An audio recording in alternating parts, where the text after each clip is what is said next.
Let's take a look at some other psychological tools and traps that might arise in a negotiation like the house on Elm Street. First, the principle of availability, which means that we make decisions on the basis of information that is easy to retrieve. It's hard to determine from these facts where availability might apply, but just for example, when Tracy and Pat are thinking about the values of the house, I think it's easy for them to rely on some information that's very easy to retrieve, such as the tax assessment on the house and the value of the most recent sale in the neighborhood. And by doing that, perhaps they overlook some other information, such as the appreciation in real estate values. The facts state in both roles that there has been substantial appreciation in real estate over the past few years. So whether this is availability or anchoring, there are other explanations, but I imagine there's a tendency for you and I to rely on the numbers that are easily available, the tax assessment and the prior sales price.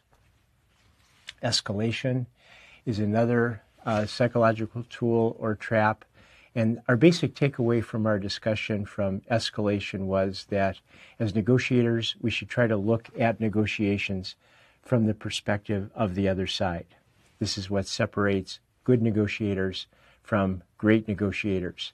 And so, for example, if you are Pat, try to look at the real estate sale from the perspective of the uncle.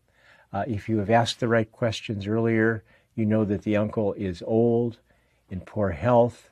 You know that the house has not been well maintained.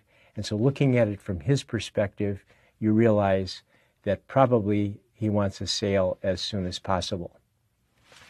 Another principle is reciprocation, or also known as reciprocity, which means that if you give something to the other side, they feel a need to repay you. Now, reciprocity in a negotiation like this often arises when there are multiple issues, and some of these issues mean more to one side than to the other, which gives you a chance to give something to the other side and perhaps get something in return. So, for example, in this negotiation, the uncle wants a piece of tile from the kitchen. Unknown to the uncle, giving the tile means nothing to Pat because the house is going to be knocked down in any event. As far as Pat is concerned, the uncle can have the entire kitchen if he wants to. But of course, Pat is not going to mention that. And so what Pat could do is to mull over the request, make it sound as though it's a difficult request, and then maybe offer the uncle not only the tile, but something else from the kitchen. Maybe there are other tiles in the kitchen. And so Pat could say to the uncle, look, it appears that this tile means a lot to you. What if I gave you the whole set of tiles?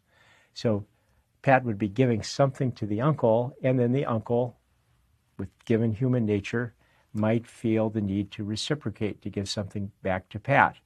So when it comes time to negotiate something that's important to Pat, such as the date of transfer of possession, the uncle might be more willing to budge. So that's how reciprocity plays out in a multiple issue negotiation like this. We have the contrast principle, where items look quite different when presented in sequence, and that principle probably is not relevant in this particular negotiation. The final psychological tool or trap is the big picture perspective, which is basically saying don't get lost in the details. This is another very important perspective, and I want to save that along with the fixed pi assumption for our concluding look at this negotiation. So I'm going to put that on the shelf for a few minutes. So those are the 9 psychological tools and traps and how they apply to this negotiation.